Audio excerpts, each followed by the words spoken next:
Okay, the updates on disaster emergency relief projects and programs.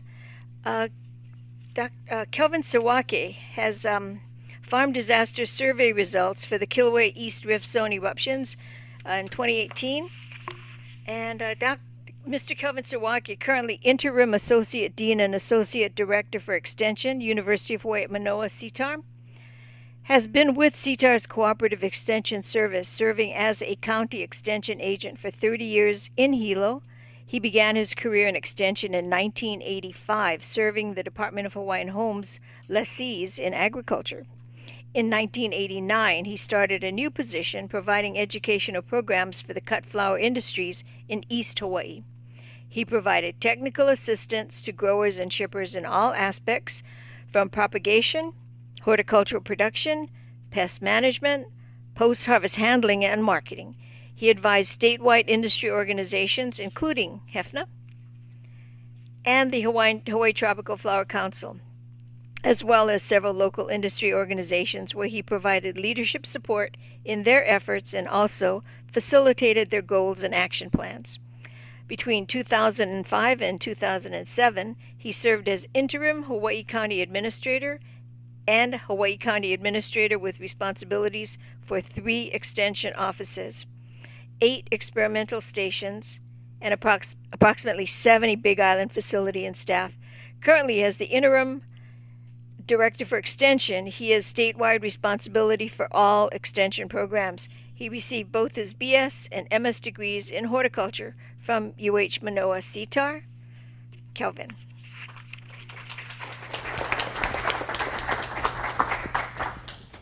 Okay, thank you very much, Sharon, for that nice introduction. But it's so nice to be back here. Aloha, good afternoon, everyone. Good to be here in my hometown. I would like to thank Eric and HFNA for inviting me to speak on this topic. Obviously, I'm not Matt Loke. I think many of you know Matt too, and he's more handsome than I am. So you know that I'm not Matt. But I'd like to thank Eric and HFNA for all you do for the industry.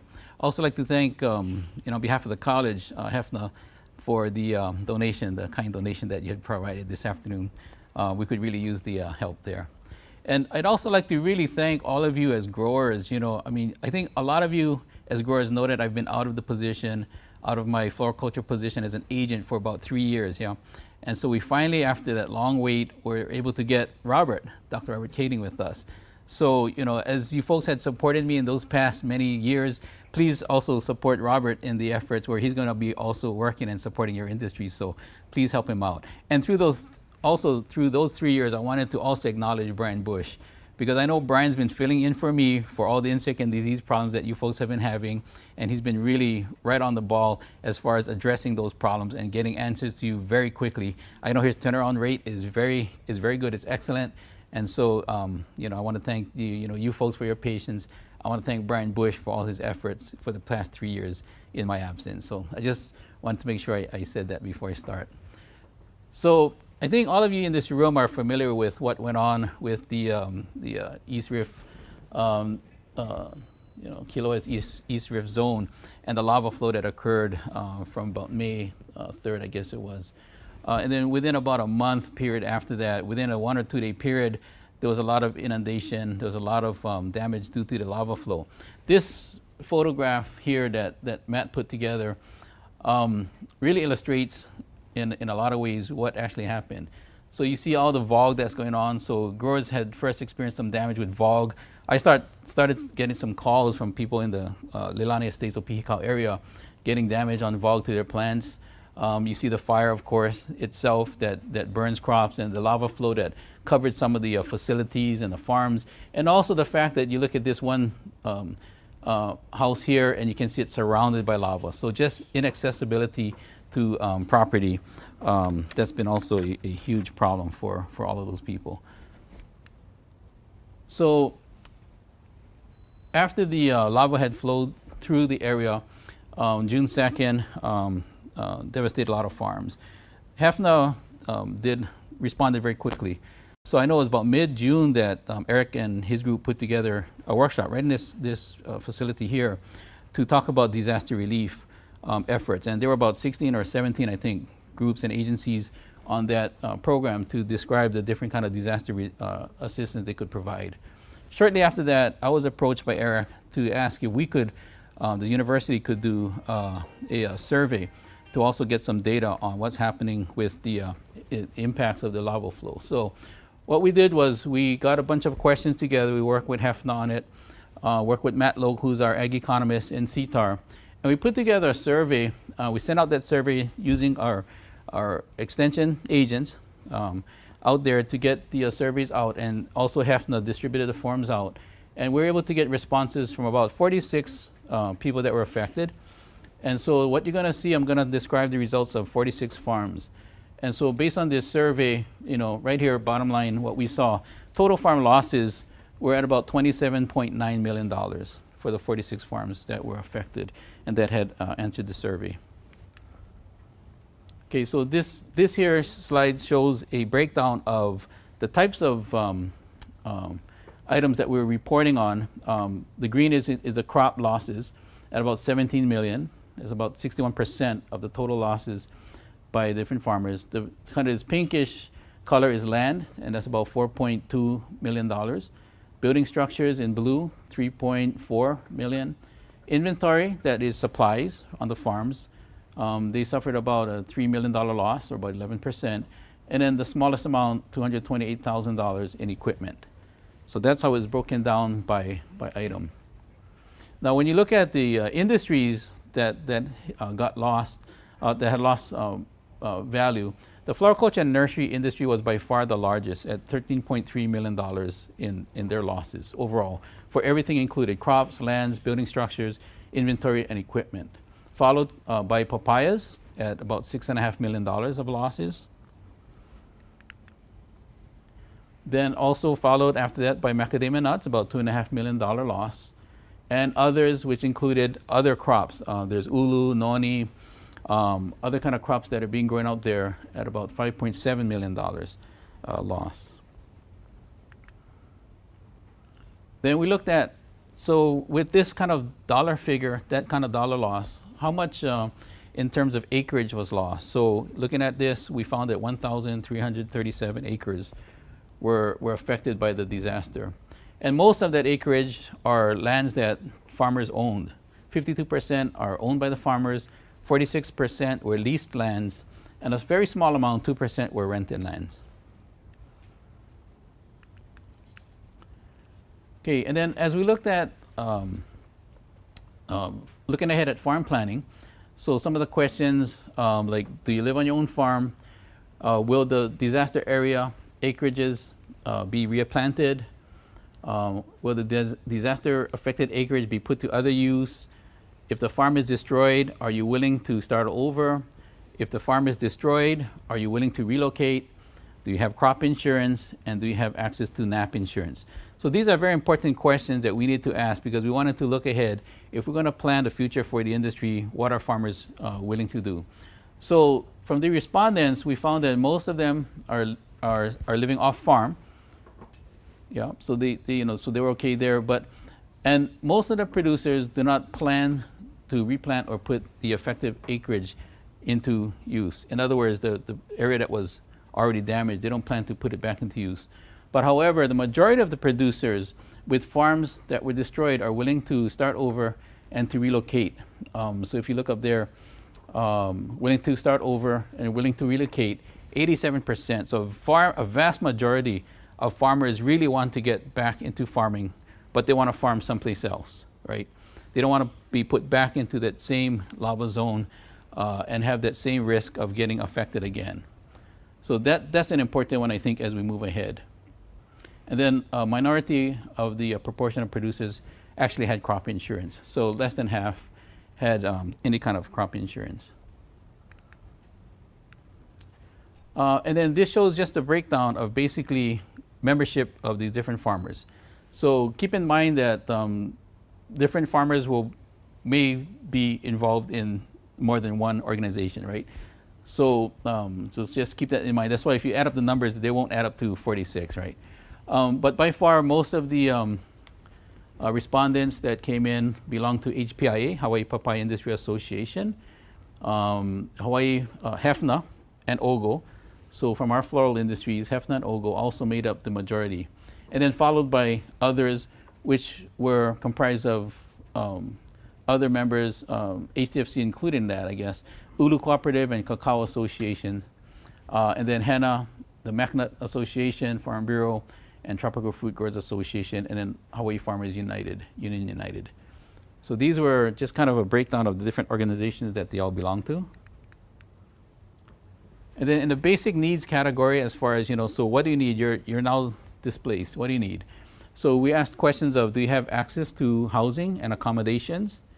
Do you have access to food and water, clothing and toiletries?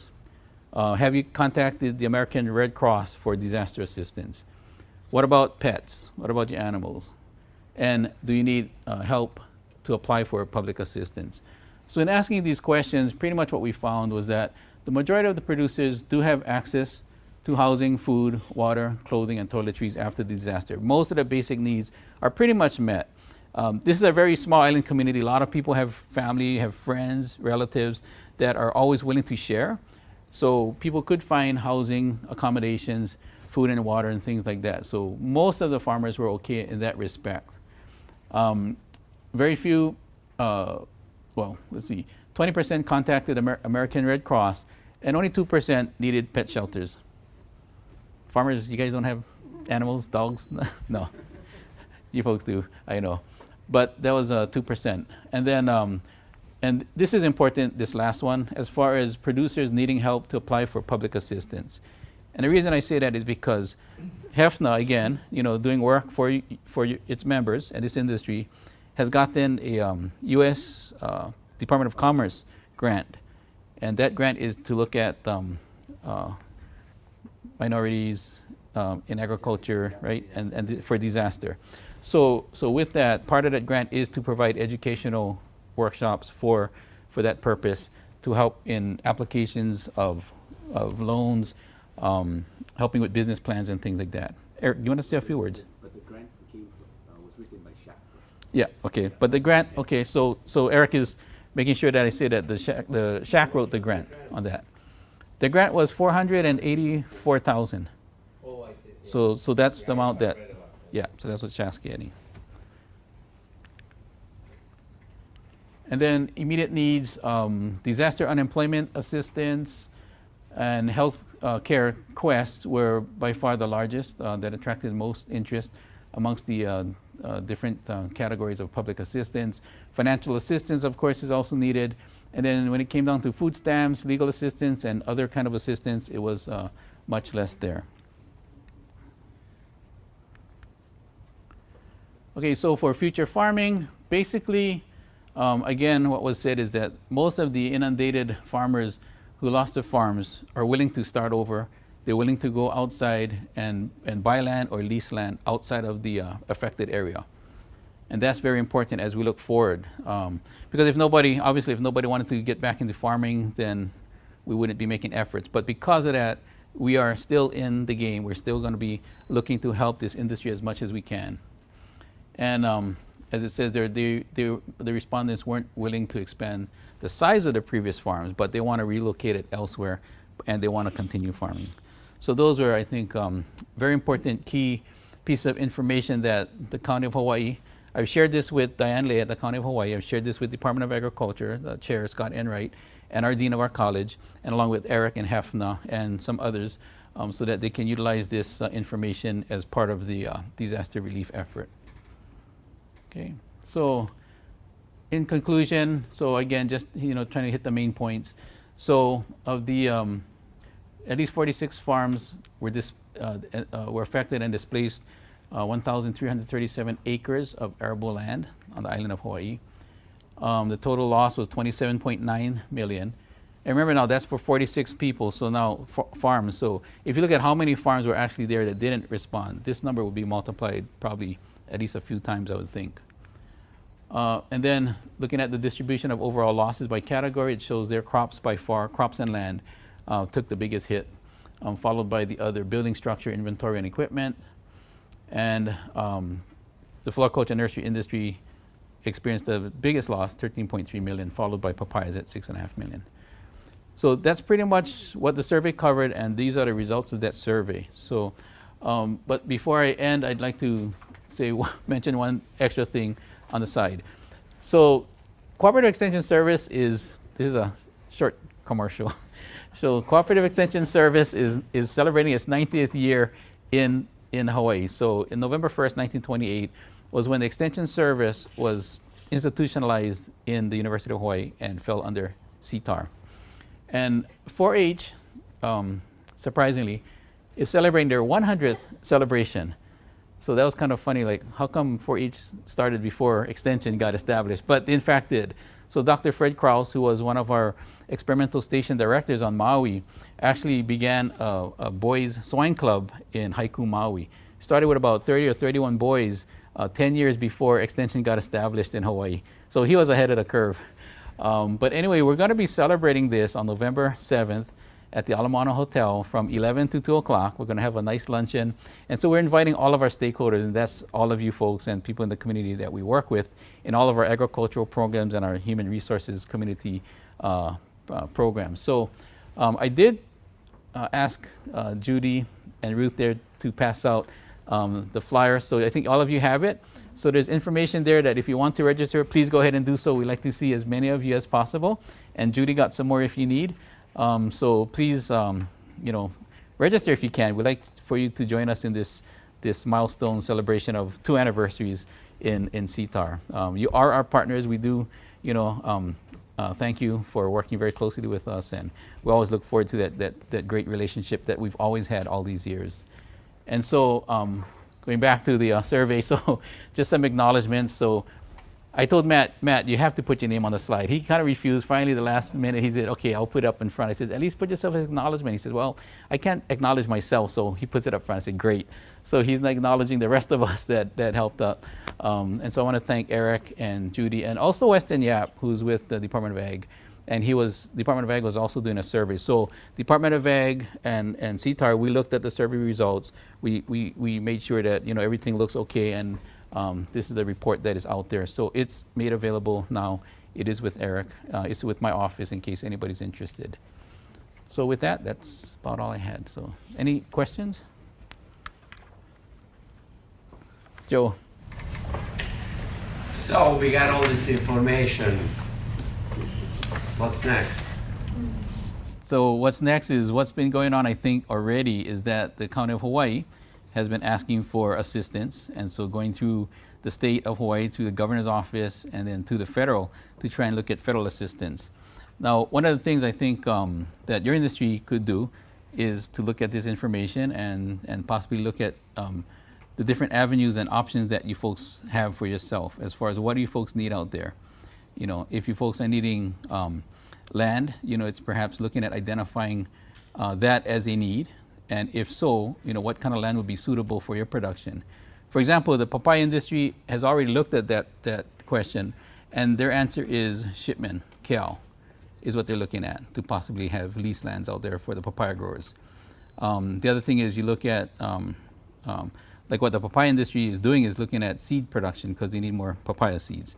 So in your industry, it's plant material. So I know that HFNA has been in contact with Tessie about, kind of ramping up the breeding program so that we have plant materials available, so that, when this industry gets back up on its feet and starts planting, that plant material won't be one of the stumbling blocks for you folks. So these kind of things I think need to be discussed by your industry. You got Robert here that could maybe help you to facilitate some of those conversations if you like. I mean, that's what Extension does. We help, the industries to develop, short and long range plans. And this is one good opportunity to put the Extension service to use, I would say. And then you go and you seek help. But, like I've told the industries to develop a plan, and that's the first step. You have to look at what the needs are. You can see where people's aspirations are, and that is to get back into farming. So then how do we help these people? What is it that they need? And then what are the kind of things that we need to ask for? Well, if I may say, I have been asking a lot of questions ever since it happened because I have a lot of nervous energy in me. I can't help that. So how am I going to go back to work as fast as possible because I have a passion for what I have been doing. And I've been hearing like people asking, you know, like, what do you need? What do you need? I hate to say it, money. That's what we need, because that's the most versatile tool in a disaster in most of the cases, you know. And finding land and finding material, I took it up on myself, being assuring material for future plans already, which just takes so long. The material I have ordered years ago is still coming, thank God. I didn't stop that. But still, I've been asking what kind of options I do have. I went to USDA, they told me you get no income, you get no collateral, thank you for coming. So basically, by my asking what we do with this information is, in my eyes, that's what I'm waiting for. Where is that 80 gonna come from? I still have a mortgage on the land, which is covered to my fellow grower. How am I gonna take care of that? Is anything coming out from our government, out of state, as an aid form or something like that? I know we are only 46 affected farmers, and in this room, probably I can look around and then maybe see two of us. Two of us. I hate to put it this way. In this particular situation, I see a lot of chiefs and no Indians. I mean, forgive me putting it that way, but looking at it from my perspective, that's my assessment. But yeah, I needed to ask these questions, like what we do with all this information and where we at with all this. Sure, you understand that question. And So yeah. I just wanted to express my feelings on that, and hopefully that we'll be making all the effort we can, so myself and my fellow other growers can go back to work. Sure. And not just as owners, also people who used to work for us. Sure, Joe. But thank you for everybody's Oh, yeah. effort. Sure. And we are there to support as much as we can the industry. So I think it's a matter of kind of get the industry together, kind of figure out what it is that you need as a group, and come together collectively as a group, perhaps. Well, And we've Gordon, been working with Kelvin, Gordon, Joe, Yes. I think we can address some of those issues in the next presentation after, Okay. and, you know, they're all valid questions and they're being addressed, and maybe we can respond to some of them through our, the presentation with the grant with Suzanne and Eric. I got my antennas up. Okay, thanks, Joe. Anyway, for your question. Any other questions? Okay, thank you very much.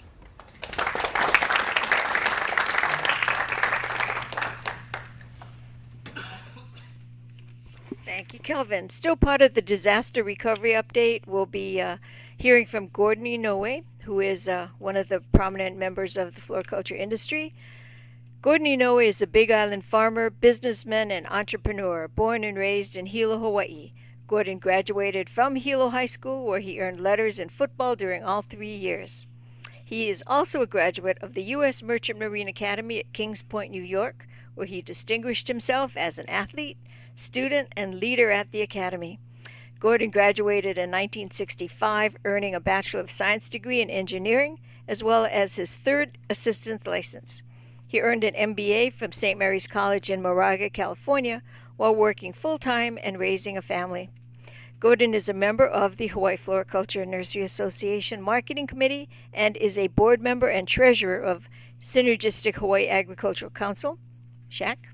Since November of 2016, Gordon was instrumental in the negotiations between HFNA and DLNR that resulted in HFNA's being granted an issuance of right of entry to mine cinder from the Pu'unene Cinder Pit, and is chair of the HFNA Ad Hoc Cinder Committee. Thank you, Gordon. Thank you. I'll save everyone from having to thank everybody. So, my name is Gordon Inoue.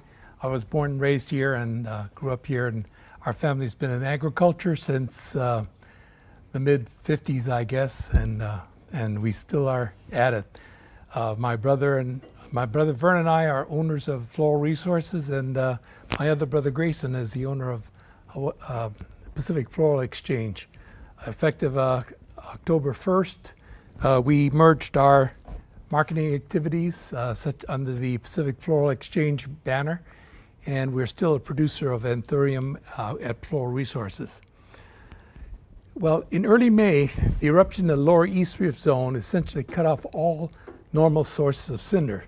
Cinder is something we all took for granted because our source of cinder in the past, which the agricultural industry is built on, comes from the East Rift Zone, most prominently from the Kapoho eruption in 1960, and then when that source ran out, further up the East Rift Zone at Leilani Estates, where they're currently mining cinder. This put the industry, which is dependent on cinder, as the primary media in dire straits. We felt that we were down to about 2 weeks supply of cinder for the export nursery, and so we urgently sought an alternative source of cinder while we were cut off down in Lower Puna. Working with the Department of Land and Natural Resources, after considerable search, we identified a potential source off of the old saddle road called Pu'udene. It apparently had been mined in previous years by the state, which used it for maintenance on the old saddle road. In early July, we had an inspection party from the Department of Land and Natural Resources, their Forestry Division, Hawaii Floral Nursery Association, to the site, as well as prospective contractors. And we inspected the site and found that it would be very suitable for our needs. In early July, the HFNA board selected Puna Rock as the operator of the Pu'uneni Cinder site, and operations began in mid-July on a 2-day-a-week schedule. A formal blessing of the site was conducted on Monday, July 18th, and attended by representatives of HFNA, DLNR, as well as a contractor. Due to pent-up demand, we mined close to 2,000 yards of cinder in the last 2 weeks of July. Demand continued in August when we delivered 3,400 cubic yards during the month. The operations continued in September when we mined and delivered over 4,700 yards of cinder. Preliminary reports for October indicate the demand continues with 900 yards mined during the first week of the month. After Fissure 8 paused, the DLNR inquired as to whether we continued to need the Pu'uneni Cinder site. We contacted the contractor of the Leilani Cinder site to see how operations were going, and they reported that conditions were back to normal. So we announced that we were closing the Pu'uneni Cinder site as of the end of October. Shortly thereafter, many of our members called us and said that they were unable to obtain the cinder specifications that they needed from the Puna site. So we requested a 6-month extension from DLNR, which they have granted. Our membership told us that, number one, we weren't getting the screen cinder that they need for their particular needs. And so the contractor was able to recover one of his pieces of equipment, which was leased off to another user, and is in the process of cleaning that piece of equipment, and we'll be doing some testing on site to be able to screen that cinder. This will enable the members who need screen cinder to have access to it hopefully by the end of this month. Further, when we first visited the site, we took samples from various locations throughout the Pu'uneni Cinder site and submitted them to PBARC for testing. And Dr. Myers reported that they did not have any parasitic nematodes in them. Most recently, we obtained another sample and again had it tested, and again report has been that no parasitic nematodes have been present in that sample. We plan to continue taking samples every week and submitting them for testing to see if this is consistent throughout the entire cinder site. If so, hopefully we'll have the ammunition to be able to exempt the source from CAL requirement that all cinder be steam treated. Now, there's a history in the steam treatment requirement for cinder. While we were mining cinder from the 1960 eruption, there was no vegetation on that cinder site. and it was as it came up from the earth. And it proved to be nematode free, or parasitic nematode free. When that source ran out, the other cinder site off of Leilani is considerably older and has considerable amount of vegetation on it. And it apparently has parasitic nematodes in them. So what the industry developed in conjunction with the contractor was a steam process where they take a whole load of cinder and steam treat it for a sufficient length of time to kill all the nematodes, and that's a part of the protocol required for cinder at the present time. We hope to be able to get an exemption for steam treatment, which is, there's a considerable cost associated with it, and a logistics issue in terms of getting it to a source where it can be steamed. So we hope to be able to answer that and be able to provide the industry with a clean cinder that will meet the requirements for export without steam treatment. Hopefully that we'll be able to get all this done within the 6-month period, and we shall assess where we stand after that period and see whether we continue to mine that source. The good things about it is that this is not, we're not disturbing any new cinder cone. This is cinders that's been previously mined. It's a couple of miles off of the highway, out of sight from anyone driving there. So again, it's an ideal location for us.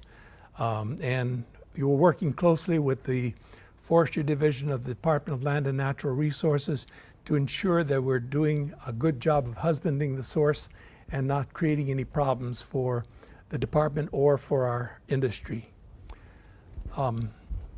That's all I have as far as the Cinder Committee is concerned. But in addition to serving with Eric as on the marketing committee of the Hawaii Florist and Nursery Association, I also sit on the board of the Strategic Hawaii Agricultural Council and have been working with our administrator on our grant request. Early on, I think we identified the needs of the growers that were affected, as Kevin identified through the survey. Number one, they need some cash. And of course, hopefully, some of the grants and insurance proceeds were able to satisfy some of the immediate needs.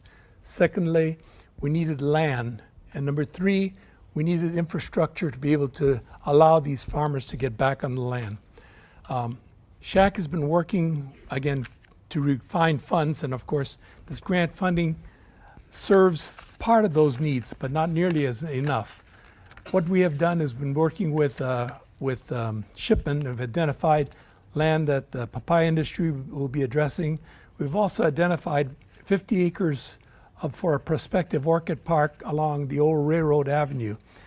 We've negotiated very favorable terms with Shipman to subdivide it into 10 5-acre farms there that would probably serve us well.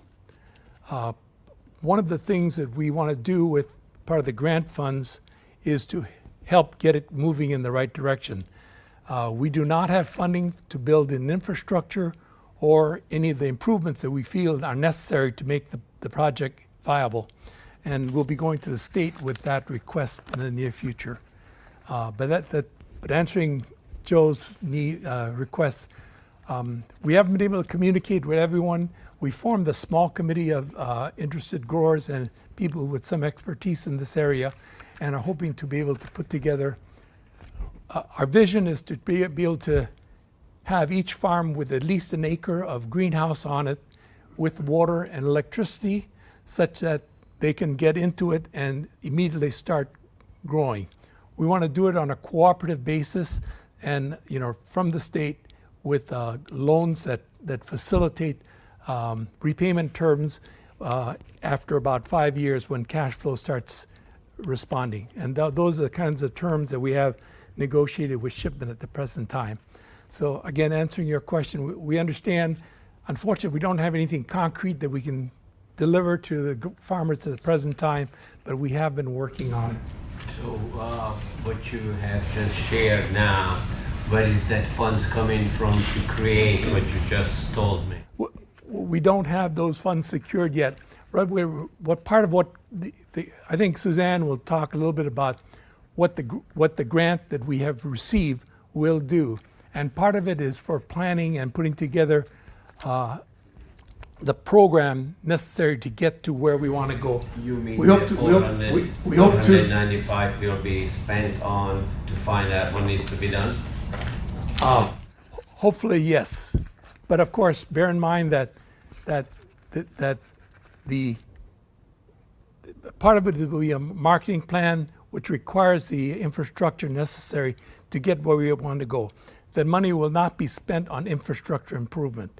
It's for study and planning purposes, and hopefully we'll be using the results of that as well as the survey information to be able to apply for the necessary funding to get where we want to go, so we can deliver the product to the farmers. Well, it's pretty sad. It's pretty sad. But you know, I'm just expressing my feelings. I understand. What I'm saying. You know what I had. I understand. You know where I'm gonna be back to work. Right? I don't have to introduce myself, do I you? understand. Joe, We can turn Yeah. it over to Suzanne. let's turn it over to Suzanne at this point in time. But I just wanted you to know that we are trying to address ourselves best we can. Okay. Just wanted to feel in my mind, by the end that. Any other questions? Thank you. Thank you. Thank you. But to make a point about grants and funding, it is more likely that you will get funding if you've done the planning and the infrastructure and if you have information to provide. It is more likely that you will be successful in being awarded funding rather than walking into a situation and saying, we need money to do what? Well, to recover. What is your basis of? Long story short, it is the money that is being spent now for the planning and the research will be well spent when you go for a larger amount of funding. I think I said earlier, when you go for the big bucks through the feds, they want to see what you've done on your own. Oh yeah, it's recorded. Yes, Right. I'm very So proud of it's that. it's not that's just- why I'm very very interested where we at so far. I've been very active about it, what can be done, and that's why I'm actually here to learn more. Yeah, and it'll I'm be just- it'll be well spent, and it'll have legs. It'll take you to the next level. Yeah, well, Okay, so I've been told that Suzanne is going to be piped in. I am here. Oh, hi, Suzanne. Hey. Hey. So just because Suzanne, because this is being recorded and will be viewed many, many times in the future, hopefully, by legislatures, I'm going to do a read of your bio so that people Okay. that view it, okay? Suzanne Schreiner, Administrator for Synergistic Hawaii Agriculture Council, has 14 years of experience in the implementation and management of environmental engineering contracts, including state and federal projects. She has an additional 15 years of experience in Hawaii small business, farmer-to-farmer education, and nonprofit management. She has conducted industry-wide strategic planning, drafted marketing plans, wrote white papers, and organized workshops. She serves on several community boards, including as current president of the Kona Coffee Farmers Association. She is a second-generation coffee farmer. Thank you, Suzanne. Thank you. I'm happy to be on screen. I'm sorry I can't be there with you folks today. I'm in Kona, and this grant has a lot of things going on, so I'm trying to multitask. But just wanted to give you a brief overview of SHAC. If we could go to the next slide. The vision of SHAC was to take our different agricultural groups and give us a little more power when we went to Washington to look for things like more money, and give us just a little bit bigger voice by bringing together coffee, papaya, and the Floriculture Association. So really what we're looking to do is expand the markets and increase sales for our growers. So next slide, please. Some of you may know this stuff already. I'm just giving you a brief overview for those who might be new to SHAC, because we really work in the background. On the HFNA, two of your HFNA board members are also on the SHAC board, and that's Eric and Gordon. We also have 2 members from HPIA and 2 members from HCA, as well as myself as staff and an accountant, Mike Miyahira, as staff members. We also bring in other consultants and contractors as we need to provide services to the industry. But we really do, we are in the background. We're trying to let HFNA lead the way here and support your industry as we can. Next slide. And many of you may be familiar with us through the work we do with marketing. That's our strength here at SHAC with HFNA. We have the Market Access Program that gives money to HFNA to run marketing programs in Canada. Also available through Foreign Ag Service, we have funding for technical assistance. So that would be specific projects to overcome barriers to trade. So let's move on to the next slide. In 2018, just so you know, we provided $50,000 in funds to HFNA from USDA. It paid for the MidPAC conference and reverse traders to come in, funding for social media activities, and we had some other activities that unfortunately had to be canceled because of the disaster. And from this, $5,000 is what it says HPIA, but it should be HFNA, is the copay back to SHAC that's required under the federal program. Next slide. When Kilauea started going off through SHAC, we wanted once again to be able to pool our voices and go after some assistance for our growers. And about the same time, the Minority Business Development Agency put out a grant notice for disaster relief. MBDA is a very small agency within the Department of Commerce. It only gets about a $30 million budget per year. And this is the first time they've ever offered a grant program. So the timing just seemed perfect. We applied for close to $500,000 and we were awarded it in September. When we wrote the grant, we wrote it to address Kilauea, but we're going to expand that to also Lane. Many of you were impacted by the flooding from Lane, so we're not going to limit which disaster you've been impacted by. And as Sharon mentioned, we have metrics. Every federal funding project has metrics we are required to meet to say that how we deserve this funding. And this is a minority business grant, so we have a certain number of minority businesses that we have to assist first, but we are not shutting the door to anybody, regardless of whether you were impacted by Kilauea or Lane or by neither. We see the need within our businesses here, and we're going to find a way to help you how we can. We're not going to turn anyone away. So the grant is funded through, it's a 1-year grant, so it's funded essentially through September of next year, and it's open to all crops. So regardless of whether you're strictly floriculture or you're mixed crops or you have friends in papaya in need, we're gonna tackle everybody we can. Okay, next slide, please. So we have 2 key aspects for floriculture we're going to address, and it's actually the biggest part of our grant budget. We have about $200,000 allocated towards a floriculture demonstration project and additional quarantine space for our growers. And when we envisioned the demonstration project, what we were thinking about was about an acre, essentially in greenhouse.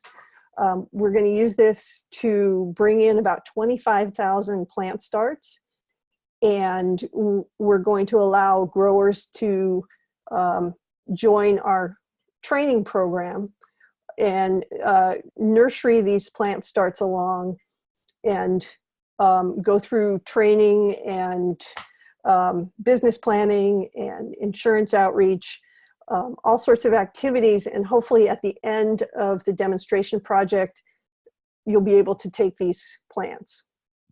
That's our intent. So we have a location that we're discussing with HDOA.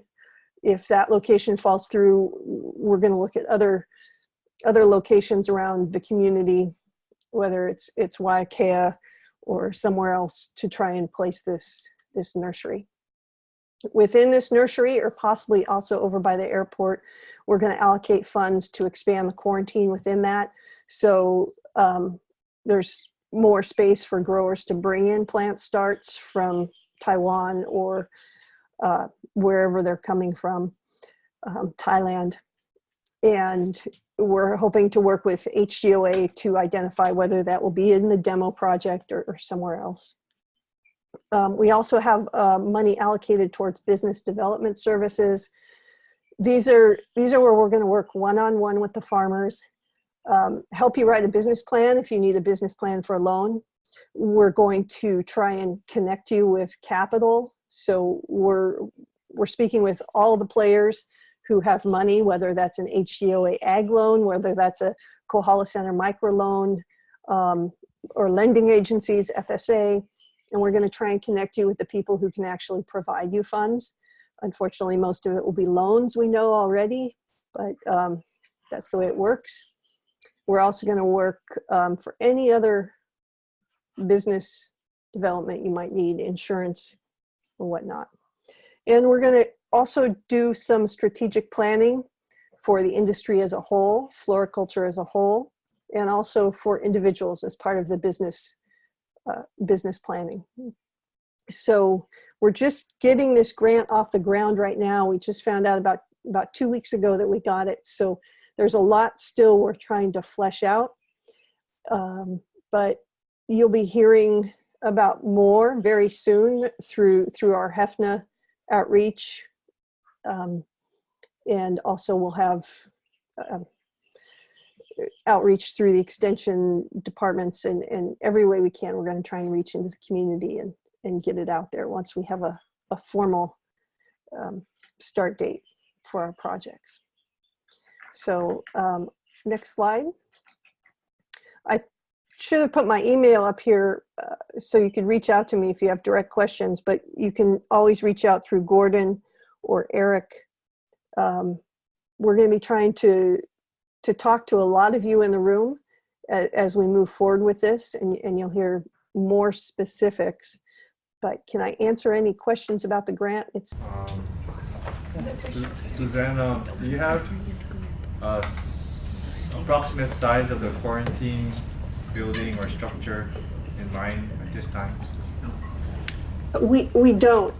We're looking to meet with HDOA PQ here, and we're trying to see if we can leverage the money, get them to put some money up, and perhaps double the space that's down by the airport, or expand in the floriculture demo project. So it really will depend on how well we negotiate that. We'd like something to be permanent, so this outlasts the grant period. So we know quarantine space is a bottleneck for a lot of growers. So, and we know in a year that probably won't change. So if we can develop something that's permanent, that would be the best solution. Do you have a budget for the 1 acre of greenhouse? Because it's, I don't know if you could do that for It's about, the budget is about 200,000 right now. And we knew going into the grant that it was probably not enough money. There were limitations on what the feds will provide for infrastructure. So which is why we're looking for a space that's already partially developed, and the space we've identified would allow us to maximize that money. So we could possibly put more than 1 acre of greenhouse on it.